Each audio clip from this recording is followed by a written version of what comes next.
press the down button. Thank you very much. I'm so honored to be here. I'm so honored to be here. My name is Larry Long. I'm a psychologist. I'm a PhD psychologist, but more importantly, I'm Andrew Long's father. I'm Andrew Long's father. And let me ask you a question. Let's get real for a second. All right, can we get real? Yes. I'll have to make an announcement. Can we? I'm sorry, I have to make an announcement. Jakaya Page Gifford and Kiara Kirkwood, please proceed to the office now. Okay. All right. Now let's get real for a second. Now tell me, how many of you would invite your dad to come to high school? Raise your hand. Okay, do I see hands? Okay, all right. So this is Mr. Long. He was born about 5-10 miles from here. He looks like a good kid, right? We knew within a few years we were in trouble. Okay, because as you can see, he turned out to be kind of a wild child. But to our relief, Mr. Long was in the band. Now, you all know this. There's a lot of different bands that people can be in.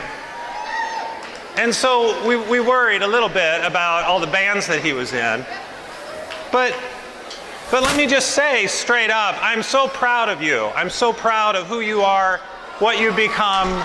I'm so grateful that you're here teaching these kids. It's amazing. Let me ask you, did I embarrass you enough? Did I? Okay. So sorry, Mr. Long. Not sorry. Okay. All right. Do you know who this is? Who's that? Logic. Okay. Now, have any of you heard Logic's song? Logic has an amazing song that I want you to listen to, but I want you to listen to the lyrics, and I want you to pay particular attention. I want you to pay particular attention to the people who come on stage. The people who come on stage the last 5 minutes.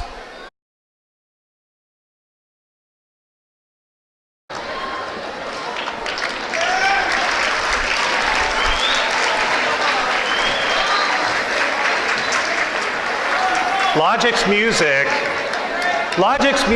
is to tell you that mental health isn't a weakness. It doesn't say anything about you if you have anxiety or you have depression. After that video was shown, the suicide hotline blew up. More people knew that number and had concern. He was amazing to raise attention. But most of the time, when we're talking about stress or we're talking about depressed or we're talking about anxious, what we're talking about is this. Do you know that your teachers stress you out on purpose? Did you know that? Now, that's what a test is, right? You're supposed to be a little stressed about a test. You're supposed to be stressed about a presentation. But that's not really what we're talking about. When we talk about anxiety, for example, we're talking about Jessica. Jessica is a student.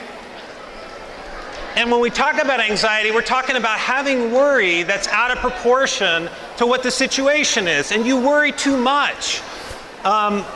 You're constantly checking, or you have panic.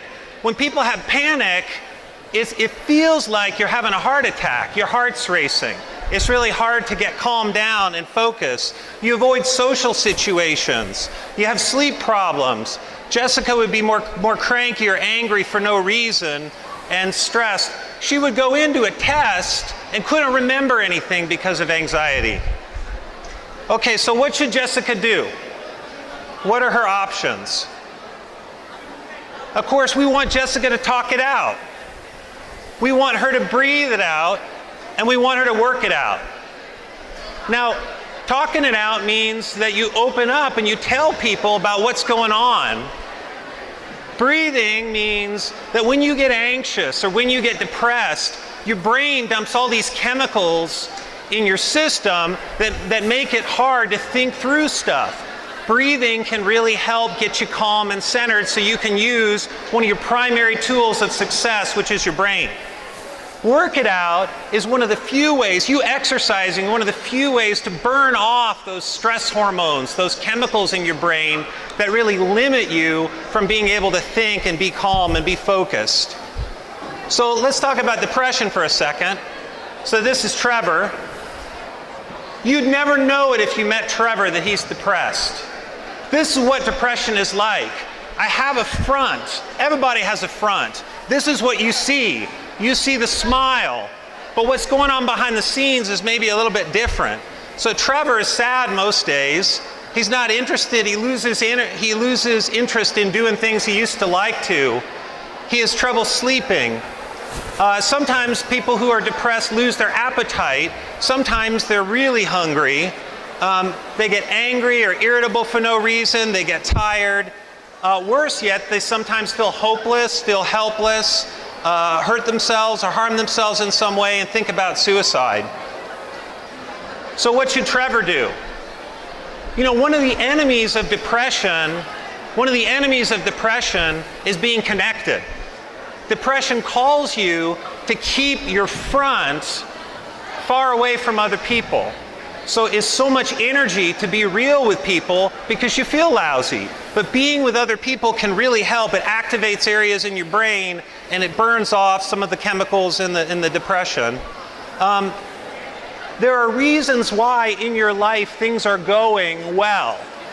But what depression can do is it can give you this lens that draws your focus to the negative. And so one of the biggest challenges is changing how you think, being more aware of those things that you feel stressed and depressed about. Now, I'm going to be honest, when people try to come and ask me, they say, hey, Dr. Long, listen, is this stress? Is this anxiety? Is this depression? There's a whole lot of crossover.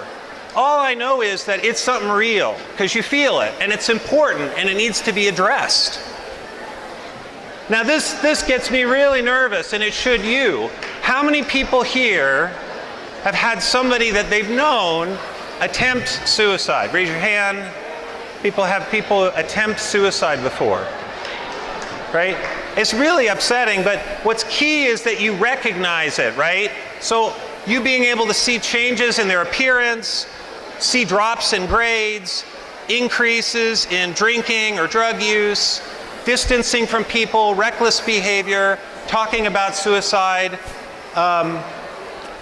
hurting themselves, cutting themselves, feeling hopeless, and researching methods to commit suicide. I want to tell you straight up, if you're worried about somebody who you think might be suicidal, I think it's really key that you don't keep that quiet. How would you feel if something happened, right, and you kept it quiet? I'm not saying you should share someone's business with everybody else. That's not what I'm saying. But I do think there are secrets that you shouldn't keep quiet. And when you're worried about somebody who's suicidal, that's definitely one of them. So being a good friend, listening, being supportive, maintaining the connection. But I want you to know, what I understand is at Schlagle, you've got some wonderful counselors. There are people here who care about you, who want to get in your pathway if you're struggling with anxiety or depression or suicidal thinking. In fact, you saw Logic show the suicide hotline. This is something that you have access to anytime. Even more so, you can text START to 741-741 anytime. It's the crisis text line. Crisis text line you should have in your phone, have handy to give to a friend if you think that there's a challenge or a struggle. The Wyandotte Center has a walk-in crisis clinic that's available to you. The last thing I want to say is that stallions, you matter. I grew up in Kansas City. I knew Maurice Green, or I knew of him. I work at KU Med, I work in Kansas City, Kansas, and I really appreciate not only you as students, but how welcoming you've been to my son, Drew. Really appreciate it. Thank you all very much. Really appreciate your attention.